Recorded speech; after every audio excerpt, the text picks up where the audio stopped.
दोस्तों, हमें खुद पर विश्वास हो तो हम कुछ भी हासिल कर सकते हैं। आज की यह कहानी इसी पर बनाई गई है। किसी छोटे से गांव में एक लड़का रहता था जिसका नाम वीर था। वीर एक साधारण लड़का था, लेकिन उसमें कुछ खास था। वह अपने सपनों को साकार करने की पूरी कोशिश करता था। वीर का मानना था कि अगर वह अपने रास्ते पर सही तरह से चलता है तो कोई भी बाधा उसे सफलता तक पहुंचने से नहीं रोक सकती। लेकिन वह एक गलती करता था, और वो गलती थी दूसरों से उम्मीद रखना। वीर का जन्म एक गरीब परिवार में हुआ था और उसकी जिंदगी शुरू से ही संघर्ष से भरी हुई थी। उसके पिता एक छोटे से किसान थे और मां घर के कामों में व्यस्त रहती थी। वीर का सपना था कि वह एक दिन बड़ा आदमी बनेगा और अपनी किस्मत बदलेगा, लेकिन उसका रास्ता इतना आसान नहीं था। गांव में वीर का एक सबसे अच्छा दोस्त था, राहुल। राहुल हमेशा वीर को समझाता कि वह अपनी मेहनत पर ध्यान दे और दूसरों से उम्मीद न रखे। लेकिन वीर हमेशा दूसरों से मदद की उम्मीद करता। उसे लगता था कि जब तक उसे लोग सहारा देंगे वह अपना सपना पूरा कर सकेगा। एक दिन वीर ने अपने गांव के सबसे बड़े व्यापारी श्रीमान दुर्गेश से एक बड़ा आरण लेने का सोचा। उसने सोचा कि अगर दुर्गेश से मदद मिल जाए तो उसकी जिंदगी बदल सकती है। वीर ने दुर्गेश से मिलने का समय लिया और उसे अपनी स्थिति समझाई। दुर्गेश ने वीर को सुना, लेकिन उसने एक शर्त रखी, मैं तुम्हें पैसे तो दूंगा, लेकिन बदले में मुझे तुम्हारी पूरी जमीन चाहिए। वीर ने इस शर्त को स्वीकार कर लिया क्योंकि उसे लगता था कि यह एक बड़ा मौका है। वह जानता था कि अगर वह इस पैसे से अपने बिजनेस को बढ़ाएगा तो वह जल्द ही सफल हो जाएगा। लेकिन जैसे जैसे समय बीतता गया, वीर को यह एहसास हुआ कि उसने बड़ी गलती की है। दुर्गेश ने पैसा तो दे दिया, लेकिन उसे पूरी जमीन और भविष्य में हर फैसले पर अपना अधिकार भी ले लिया। वीर के सारे सपने चकनाचूर हो गए थे, क्योंकि अब वह पूरी तरह से दुर्गेश के हाथों में था। वीर का दुख और आत्मनिरीक्षण, वीर की सारी उम्मीदें और योजनाएं विफल हो गईं। अब उसे यह समझ में आ गया कि दूसरों से उम्मीद रखने से वह खुद को खो बैठा था। उसे किसी ने नहीं बताया था कि वह अपनी जमीन, मेहनत और पहचान को खोकर सिर्फ दूसरों के लिए क्यों जी रहा था।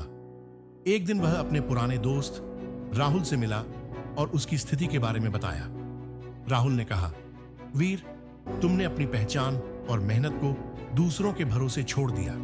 जब तुम दूसरों से उम्मीद करते हो तो तुम खुद को खो देते हो। अगर तुम्हें सफल होना है तो खुद पर विश्वास रखना होगा।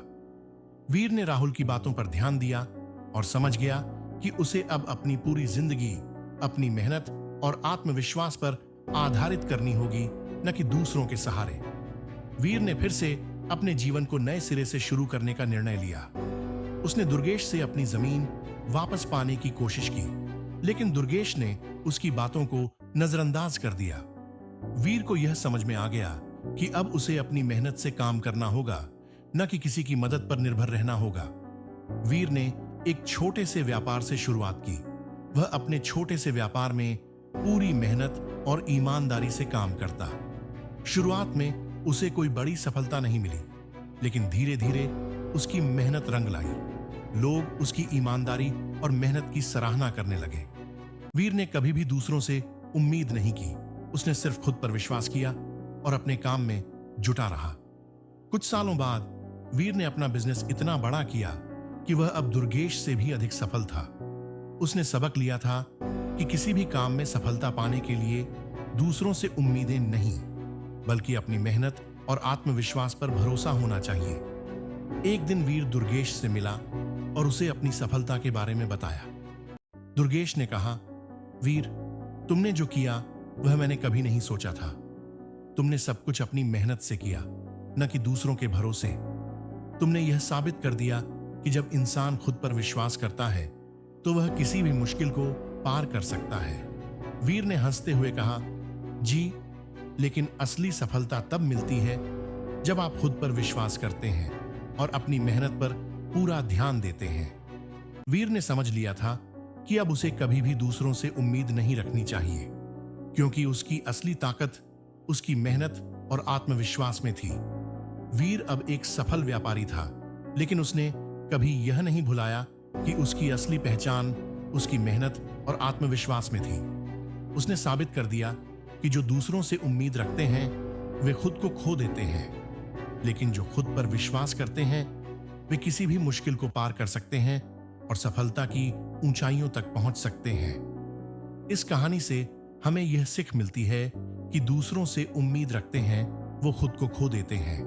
अगर आप अपने रास्ते पर सही तरीके से चलें और खुद पर विश्वास करें तो कोई भी चुनौती आपको नहीं रोक सकती। आज की दूसरी कहानी है कि सफलता का डर छोड़ दो, क्योंकि सफलता का डर तुम्हें सफलता करीब जाने से रोकता है। आज की इस दसरी कहानी में आपको इसी के बारे में पता चलेगा। वह लड़का जिसका नाम निखिल था, शुरुआत से ही अपनी असफलता के डर से घिरा रहता था। निखिल का मानना था कि अगर वह असफल हो गया तो दुनिया उसे हंसी का पात्र बना देगी। यही डर उसे अपने सपनों को पूरा करने से रोकता था। लेकिन एक दिन ऐसा कुछ हुआ जिसने निखिल की सोच बदल दी। निखिल एक छोटे से गांव में रहता था और उसका सपना था कि वह बड़ा आदमी बनेगा। सपना था कि वह एक बड़ा लेखक बनेगा और अपनी किताबें दुनिया भर में प्रसिद्ध करेगा।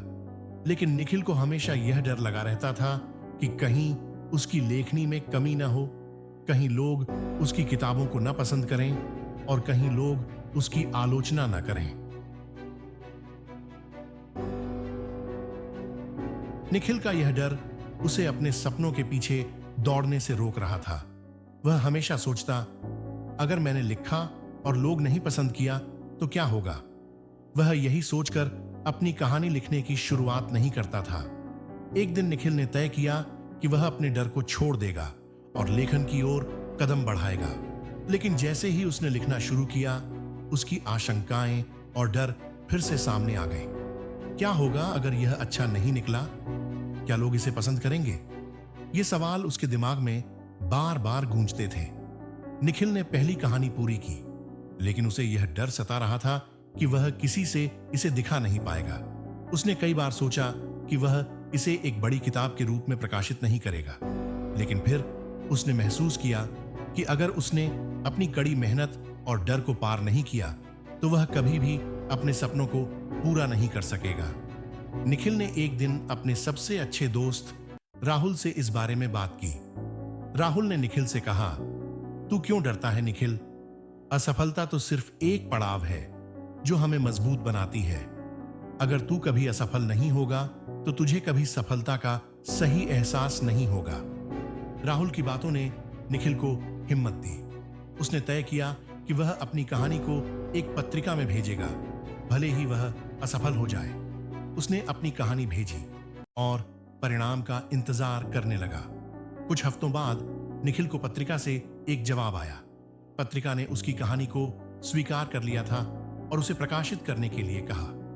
निखिल के मन में खुशी की लहर दौड़ गई, लेकिन वह खुद को एक बड़ी चुनौती के सामने पाता था। अब उसे लगता था कि वह अपनी लेखनी में कहीं ना कहीं असफल हो जाएगा।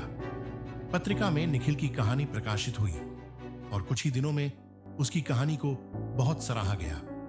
लोग उसकी लेखनी की तारीफ करने लगे। निखिल ने महसूस किया कि उसकी सफलता सिर्फ उसकी कड़ी मेहनत और अपनी असफलता के डर को छोड़ने से आई थी। कुछ महीनों बाद निखिल की किताब प्रकाशित हुई और वह एक सफल लेखक बन गया। उसकी किताबों ने बेस्ट सेलर का दर्जा प्राप्त किया और निखिल के नाम से हर कोई परिचित हो गया। लेकिन जैसे ही निखिल की सफलता बढ़ी, वह खुद को नए डर से घिरा हुआ महसूस करने लगा। अब उसे यह डर सताने लगा था कि क्या वह अगली किताब में भी सफलता प्राप्त कर सकेगा। लेकिन इस बार निखिल ने अपने पुराने डर को छोड़ दिया और खुद पर विश्वास किया। निखिल ने इस बार कोई दबाव नहीं लिया। उसने अपनी किताब को जैसे दिल से लिखा था वैसे ही लिखा और फिर से वह सफल हुआ। उसने यह महसूस किया कि असफलता का डर छोड़ देना ही सफलता की कुंजी है। निखिल ने समझ लिया था कि असफलता से डरना केवल हमें आगे बढ़ने से रोकता है, जबकि असफलता से सीखने और उसे स्वीकार करने से हम आगे बढ़ सकते हैं। अगर निखिल डरता तो वह कभी भी अपने सपनों को पूरा नहीं कर पाता। असफलता का डर छोड़ दो, क्योंकि यही तुम्हें सफलता के करीब ले जाएगा। जब हम असफलता से डरते हैं तो हम अपनी क्षमताओं को पहचान नहीं पाते। असल में असफलता ही हमें सफलता की राह दिखाती है।